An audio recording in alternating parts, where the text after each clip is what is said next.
So hello po sa lahat, no. Welcome po sa ating channel, no. So ngayong araw po muli po natin binisita si Ate Girly na isang PWD, no, na nakatira lang sa sako lang yung dingding. So update po natin siya at may surprise po tayo sa kanya. So tara na po at samahan niyo po kami.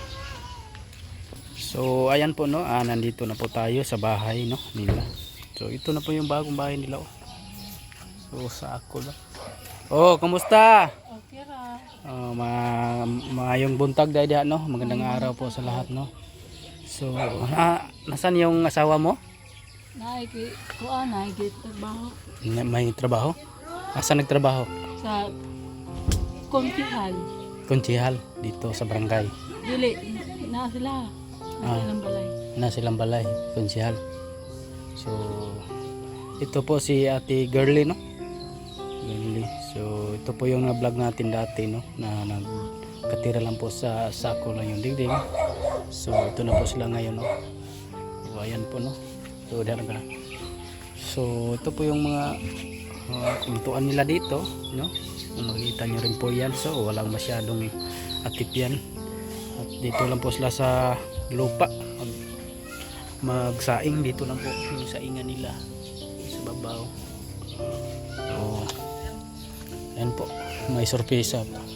So pumunta kami dito kasi may sorpresa kami sa inyo. May good news kami sa inyo. So pumunta kami dito dahil may nag-sponsor sa inyo na pabahay, no? So magpasalamat po tayo sa ating butihing sponsor, major sponsor, no, dito sa Team Kalingap, si Ate Nancy, no? Anong masabi mo kay Ate Nancy? Salamat Atinan Jen sa imong pag-sponsor na mo sa pabahay. Marami daw salamat Ate Nancy sa pag-sponsor mo ng pabahay nila. So nakita po ni Ate Nancy na kawawa po ang kanyang sitwasyon, no, na sako lang yung dingding at may mga bata, no. So, ito po yung bata na makulang po sa vitamina. So magpasalamat po tayo kay Ate Nancy, no. Maraming salamat po. So natupad na ang inyong mga pangako na sana magkabahay kayo. So ayan lang, no. Baka sa susunod na araw, so yung lupa nyo okay na, no? Okay na.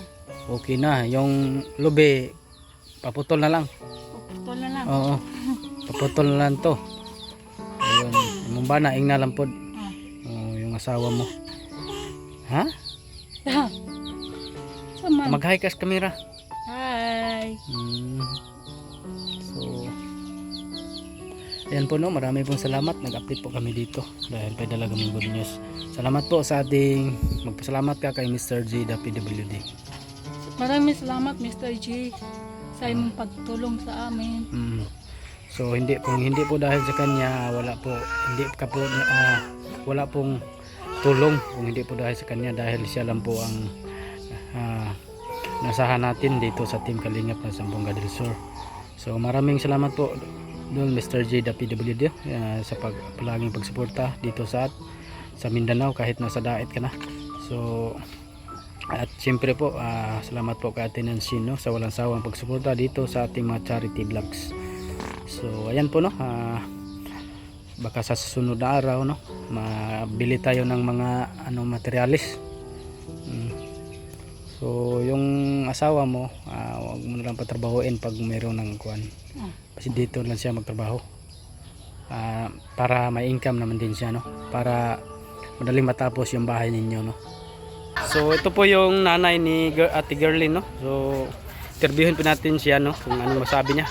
Te, anong masabi mo, te, na meron pong nagpabahay kay Ate Girly, no, na merong nag-sponsor. Salamat kayo sa kuan nag-sponsor ani. Kay sa amin nyo naman siya. Ang tayo mahimong maglain naman gid sila. Ito po yung nanay ni Ate Girly. Anong pangalan ganin mo, te? Maria Arlene Amores. Maria Arlene Amores, no, yung nanay ni Ate Girly. So salamat, te. Sige. So ito po yung panday natin magtatrabaho sa bahay ni Ate Girly. So yan po, salamat po, no. So ayan po, no, maraming salamat po sa nagsuporta, no. At shout out po sa Team Kalingap Sambonga del Sur. So maraming salamat at mabuhay po kayong lahat. God bless po.